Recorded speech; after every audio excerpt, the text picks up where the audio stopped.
Sometimes the most painful truth is not shouted across a room, but whispered behind a door by the people who were supposed to call you family. If you are listening from your kitchen, your car, your bedroom, or anywhere your heart feels quiet tonight, tell me where you are and what this story is touching inside you, because Maribel Ellison's story began in that kind of silence. She arrived at the Pierce family estate in Charleston as sunset poured gold across the magnolia trees and the long white columns of the old house. The air smelled of jasmine, salt, and money old enough to never explain itself.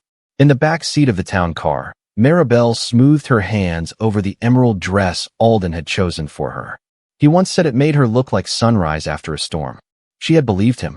Tonight was supposed to prove she belonged beside him. Alden Pierce, her white billionaire husband, was presenting a $30 million heritage fund with his parents, Conrad and Vivian Pierce. Maribel had flown nearly 3,000 miles from Seattle to stand with him, not behind him, not hidden from him, but with him. At the front steps, Alden greeted her in a black tuxedo, handsome and distant. "You look perfect," he said, touching her elbow. Maribel smiled, though something in his eyes felt locked away.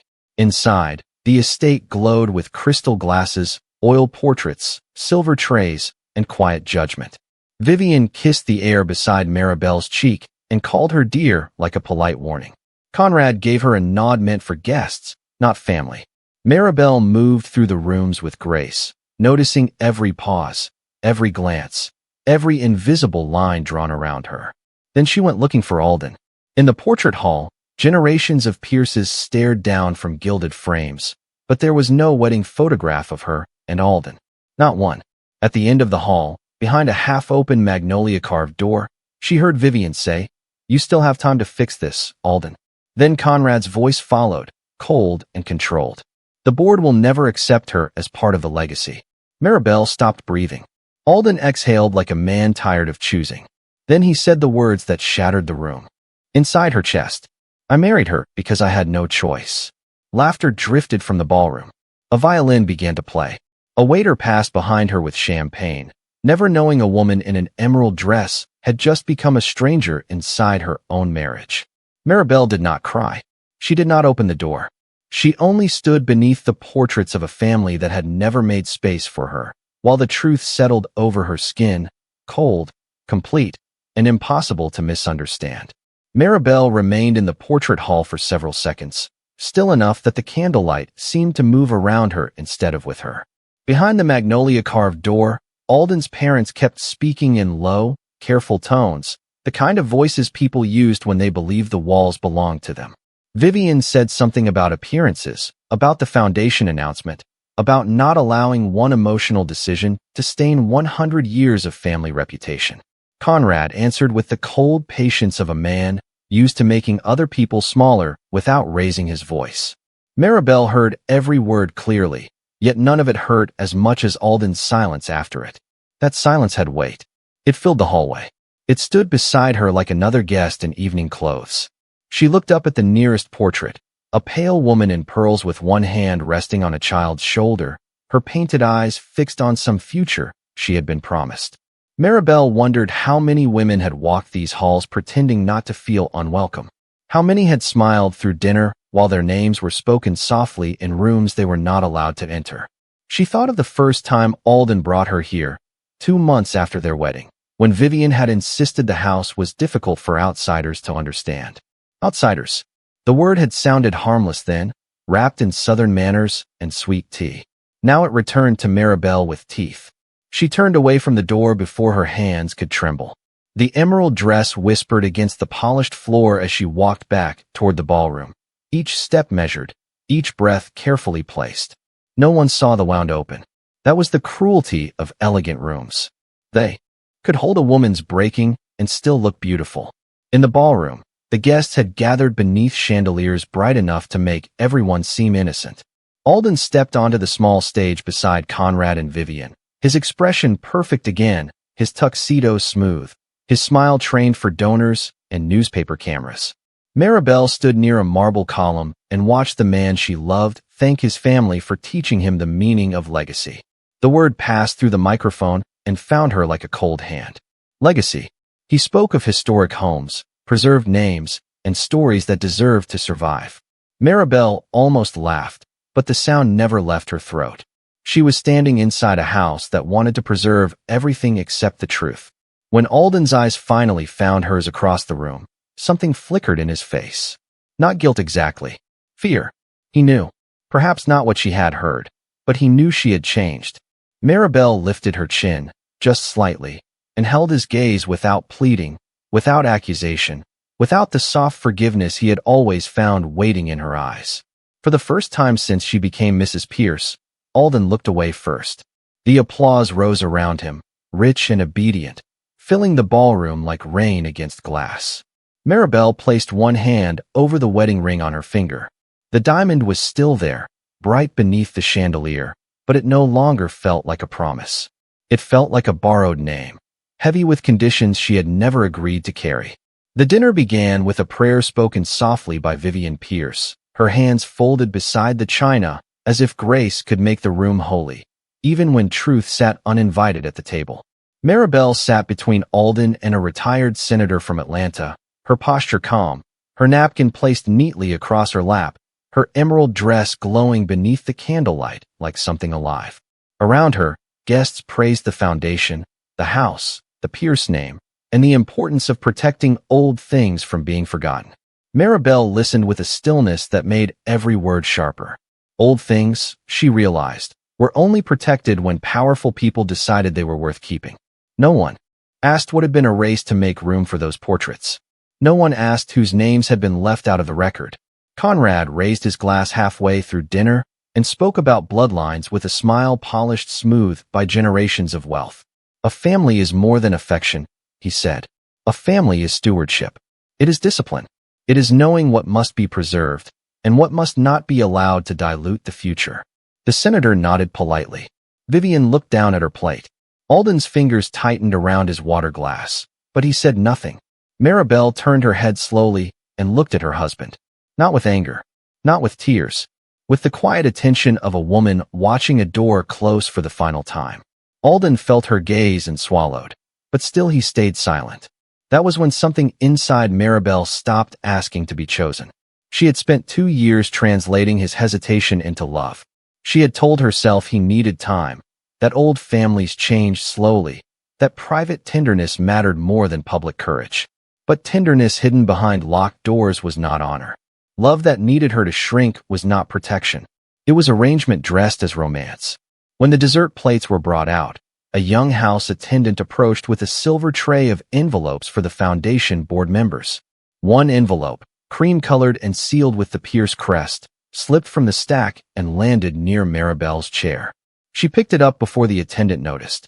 Her name was not on it. Alden's was. Still, something in the uneven seal, something in the way Vivian's eyes flashed toward it from across the table, told Maribel this paper had been waiting for her longer than anyone knew. She excused herself with a graceful smile and walked to the powder room down the east corridor. Only when the door closed behind her did she open the envelope. Inside was a copy of an old letter from Conrad and Vivian to the family attorney, dated 6 weeks before her wedding. The language was clean, legal, almost merciful in its cruelty. They had offered Maribel $2 million to end the relationship quietly. They had described her as unsuitable for the Pierce family image. They had warned that Alden's inheritance and voting control would be reviewed if the marriage proceeded. Maribel read the letter once. Then again. The paper did not shake in her hands. Her reflection watched her from the antique mirror, elegant, composed, and utterly changed. The worst truth was not that his parents had tried to buy her absence. The worst truth was that Alden had known, and still brought her into a home where everyone had already voted against her. Maribel folded the letter along its original crease, slowly, carefully, as if the paper deserved more gentleness than the people who had written it. The powder room was silent except for the distant music drifting through the walls, a soft string arrangement floating over laughter and the quiet clink of crystal. In the mirror, she saw a woman who had spent 2 years trying to become easy for other people to accept. She had lowered her voice at family dinners, softened her opinions in formal rooms, smiled when Vivian corrected her table setting, and thanked Conrad when he introduced her without using the word wife. She had mistaken endurance for grace. But grace was not the same as disappearance. When Maribel returned to the dining room, every candle still burned as if nothing had changed. Alden rose slightly when she approached, concern hidden behind his public smile. "Are you all right, sweetheart?" he asked, his voice gentle enough to sound innocent. Maribel placed the folded letter beside her plate, not loudly, not dramatically, just enough for Alden to see the Pierce crest facing upward. The color left his face in a way only she could notice. Vivian's hand paused over her wine glass. Conrad's jaw tightened, but the conversation around the table continued, unaware that the most important inheritance in the room had just become shame. Maribel sat down and lifted her water glass. The senator from Atlanta was speaking about tradition, about how families like the Pierces carried responsibility for the future. Conrad smiled and agreed that bloodline was not merely biology, but obligation. That was when Maribel set her glass down. The sound was small. Still, Alden heard it like thunder. She turned toward Conrad with a calmness so complete it made the room feel colder. "What happens, Mr. Pierce, when a family protects its name by removing someone else's dignity from the story?" she asked. The senator stopped speaking. Vivian's smile froze. Conrad looked at her as though she had broken a rule that had never been spoken because everyone like him expected it to be understood. Alden whispered her name, soft and warning. Maribel did not look at him. Conrad cleared his throat and said that legacy required difficult decisions. Maribel nodded once. Then she looked at Alden.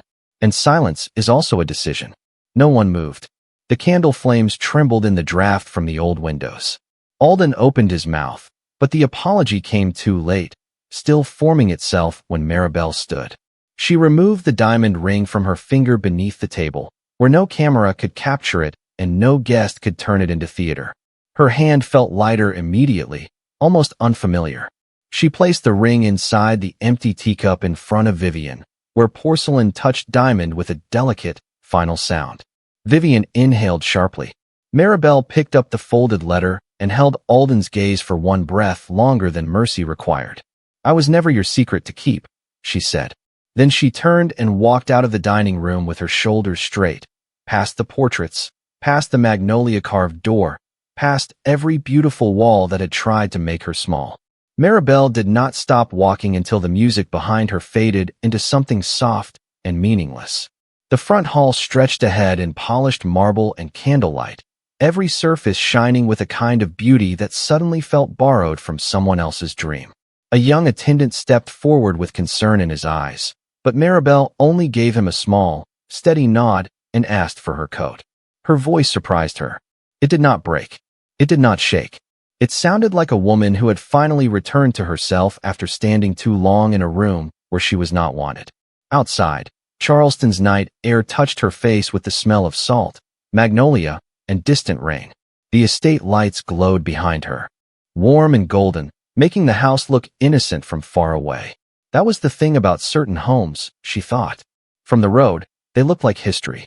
From the inside, they could feel like a locked door. Her phone buzzed before the car had even reached the end of the driveway. Alden's name filled the screen once, then again, then again. Maribel watched the light flicker against her palm and did not answer.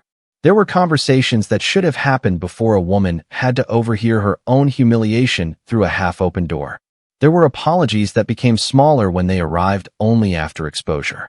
By midnight, she was in a quiet hotel room near King Street, sitting on the edge of a white bed with her shoes placed neatly beside her and the folded letter lying on the nightstand. She had packed nothing from the estate. No jewelry, no photographs, no evening bag left behind in the dining room. Only the letter, only proof, not for revenge, but for the days when memory might try to soften what dignity needed her to remember. At 2 a.m, Alden came to the hotel lobby. The front desk called her room, his voice low in the background, asking politely, then desperately, to see his wife. Maribel stood by the window and watched the city lamps shine on wet pavement below. For one moment, love moved through her like an old song. She remembered Alden on a rainy morning in Seattle, bringing her coffee with too much cream because he never quite learned how she liked it. She remembered his hand covering hers during her mother's memorial service.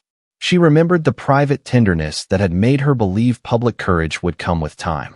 But love was not always a reason to open the door. Sometimes love was the very reason a woman had to close it softly, before it taught her to disappear. She told the front desk she was not available.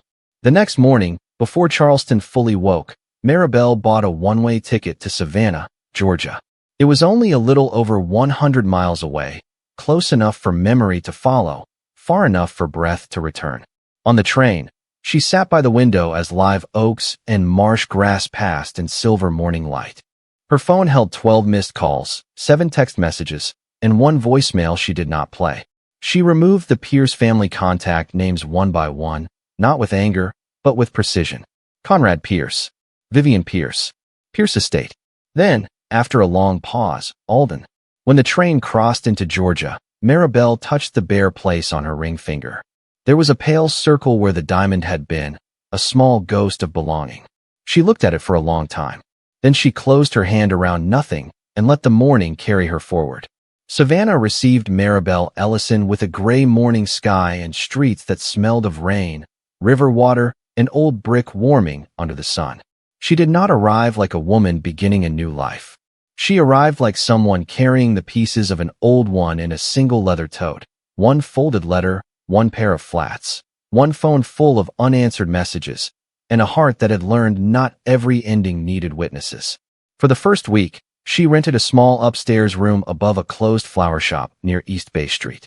The floorboards creaked at night, the bathroom mirror was cracked at one corner, and the window faced a narrow alley where delivery trucks came before dawn. It was not beautiful in the way the Pierce estate had been beautiful. It did not impress anyone. But for the first time in years, every inch of that room belonged to her without permission. Each morning, Maribel walked along the river before the city fully woke. She watched cargo ships move slowly through the water, carrying names painted in white across steel, and something about that steadiness comforted her. Ships did not apologize for leaving. They simply followed the tide. By the second month, she found work helping a small nonprofit catalog historic properties in neighborhoods tourists rarely photographed. The office was in a converted warehouse with exposed beams, dusty windows, and a coffee machine that sounded like it was losing an argument every time it brewed. Her salary was modest, her desk wobbled, and the air conditioning worked only when it felt generous, but the work mattered. She spent her days interviewing families whose grandparents had built homes, churches, barbershops, and boarding houses that never made it into glossy preservation brochures. She listened to elderly women describe front porches where babies had been rocked to sleep, Sunday dinners that fed half the block, and walls painted 3 times over because pride could survive even when money was thin. Maribel began to understand that history was not only kept in mansions. Sometimes it lived in screen doors, recipe cards, church fans, and the careful hands of people who had never been invited to galas. The idea came to her slowly, then all at once. She would not spend her life trying to be added to someone else's wall of portraits. She would build rooms where forgotten names could be spoken out loud. With the last of her savings, she rented the back section of the warehouse, bought second-hand drafting tables, and painted the door deep blue. She called it Ellison House, after her mother, whose maiden name had been the only inheritance no one could take from her. At first, there were only 3 clients, 2 volunteers, and a stack of unpaid bills hidden under a paperweight. Maribel worked late into the night, writing grant proposals, restoring old records, and teaching families how to protect their homes from quiet displacement. Some evenings, exhaustion sat beside her like a second shadow. Still, she did not stop. Pain had taught her what erasure felt like. Purpose taught her how to answer it. By the end of the first year, Ellison House had saved 6 properties. By the second, it had become a name whispered with respect in community meetings from Savannah to Beaufort.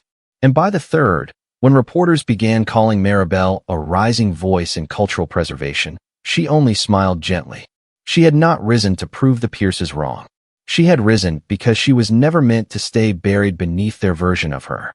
The invitation arrived in Savannah on a Tuesday afternoon, folded inside a thick cream envelope with Maribel's name embossed in midnight blue. She almost missed it beneath a stack of zoning reports and restoration permits, until her assistant, Rosalind, placed it gently on her desk and said the word Charleston with a careful kind of softness. Maribel knew before she opened it. Some cities never truly released a woman. They waited, quiet and patient, until she had become strong enough to return. The auction was for the Regal Star Theater, a neglected landmark 3 blocks from the Charleston Harbor, built in 1938 by black craftsmen whose names had never been placed on the cornerstone. For decades, it had hosted choirs, school pageants, jazz quartets, Sunday lectures, and first dates beneath velvet curtains faded by salt air. Then investors circled it like weather. The Pierce Heritage Foundation wanted to buy it, restore it, and rename it after Conrad's grandfather. When Maribel read that line, she did not feel anger. Anger was too loud for what moved through her. This was older, cleaner, a knowing. 3 weeks later, she returned to Charleston in a charcoal suit, low heels, and pearl earrings that had belonged to her mother. The city looked almost unchanged. Horse carriages moving past pastel houses, church bells drifting over cobblestone, live oaks spreading their moss like gray lace. But Maribel was not the same woman who had left before sunrise with a pale circle on her ring finger. She arrived with board members, legal counsel, and a foundation account large enough to make men like Conrad Pierce sit straighter in their chairs.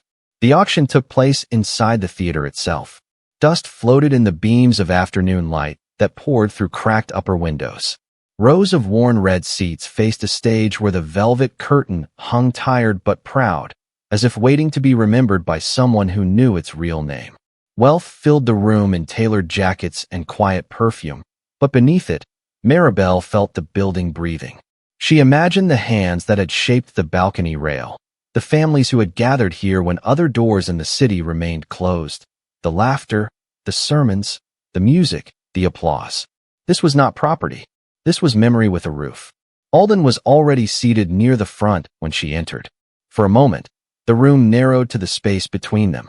His hair was touched with more silver now, his face leaner, his eyes carrying the look of a man who had spent years listening to his own silence. Conrad sat beside him, rigid with disbelief.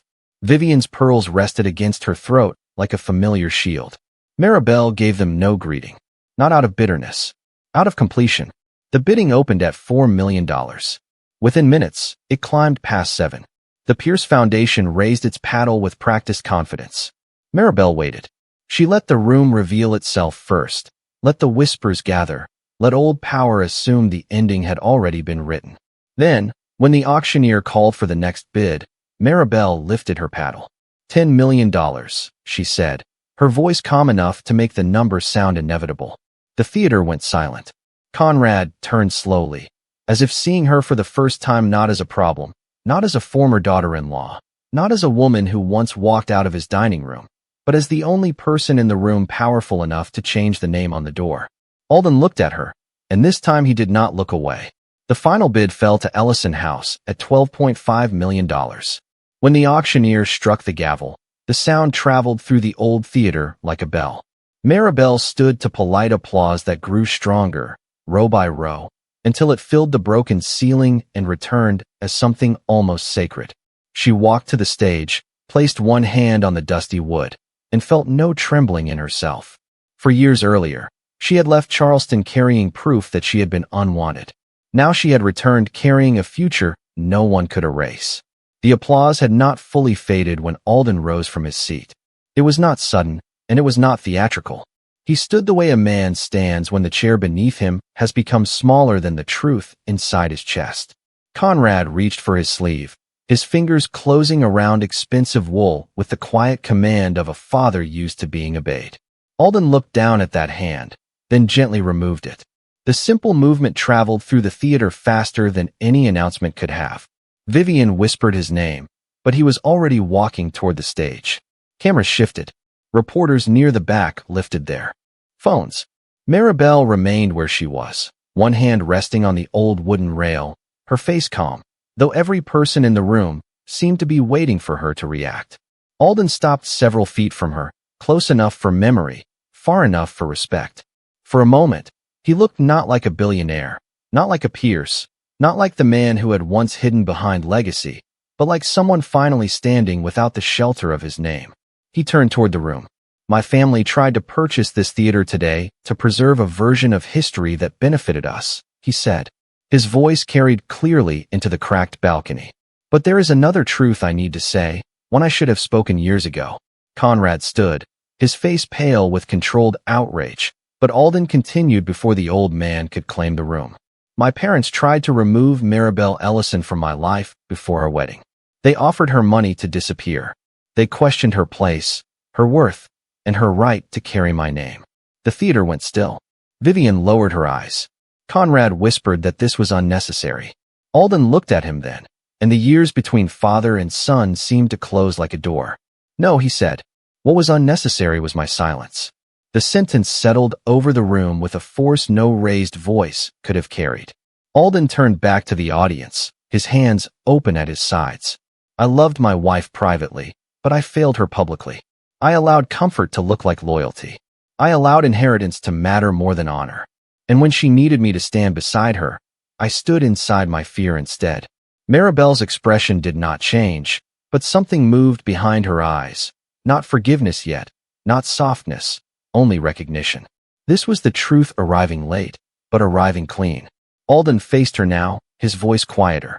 I am sorry, Maribel. Not because you became powerful enough for this room to respect you. Not because the world sees what I should have defended. I am sorry because you were worthy before any of us had the courage to admit it. No one applauded. Some moments were too honest for applause. Conrad walked out first, his polished shoes striking the aisle with clipped fury. Vivian followed slowly, one hand at her pearls, not looking at anyone. Alden did not follow them. He stayed beneath the wounded ceiling of the Regal Star Theater, with every camera turned toward him and every old protection gone. Maribel looked at the stage, at the faded curtain, at the rows of people who had just heard what her dignity had carried alone for 4 years. Then she looked at Alden. Thank you for telling the truth, she said. Her voice was gentle, but it did not offer him a way back. It only gave him the dignity of having finally stepped forward. 3 months later, the Regal Star Theater opened again beneath a sky washed clean by summer rain. Its new name gleamed above the entrance in warm brass letters, the Ellison Hall. Maribel had chosen the name not for herself alone, but for her mother, her grandmother, and every quiet person whose hands had built beauty without being invited to stand beneath the chandelier. Inside, the restored lobby smelled of fresh paint, polished wood, and gardenias. Children from a neighborhood choir gathered near the stage, nervous and bright-eyed, while elderly residents touched the walls as if greeting an old friend returned safely home. Alden came just before the ribbon ceremony, alone, without cameras, without his parents, without the armor of the Pierce name surrounding him. He wore a navy suit and carried no speech. Maribel met him near the aisle where sunlight fell through the repaired windows in soft golden squares. For a moment, neither of them spoke. The years between them no longer felt like a wound. They felt like distance that had taught both of them the cost of silence. Alden looked at the brass name above the stage and smiled sadly. It suits the place, he said. Maribel followed his gaze. It suits the truth, she answered. He turned to her then, careful and humble. Is there any part of your heart that could ever begin again with me? The question was quiet enough to honor her answer before it came. Maribel looked at the man she had loved, the man who had failed her, the man who had finally chosen truth when it could no longer protect him. She felt no bitterness rise inside her, only peace. I forgive you, Alden, she said. But forgiveness is not the same as returning. His eyes filled with understanding, and this time, he did not ask her to explain herself smaller. When the choir began to sing, Maribel stepped onto the stage alone. The applause rose warm and full, not for a wife reclaimed, not for a name rescued by wealth, but for a woman who had refused to disappear. Beneath the lights of Ellison Hall, she looked out at the faces before her and knew the lesson had become simple. Love should never ask a woman to vanish. And dignity, once remembered, never walks backward. Maribel did not leave because she stopped loving him. She left because staying would have cost her the woman she had fought so hard to become. If you were standing in that theater, hearing the apology you once needed, but knowing your peace was finally yours, would you forgive and walk away, or give love another chance? Share what your heart would have done in her place.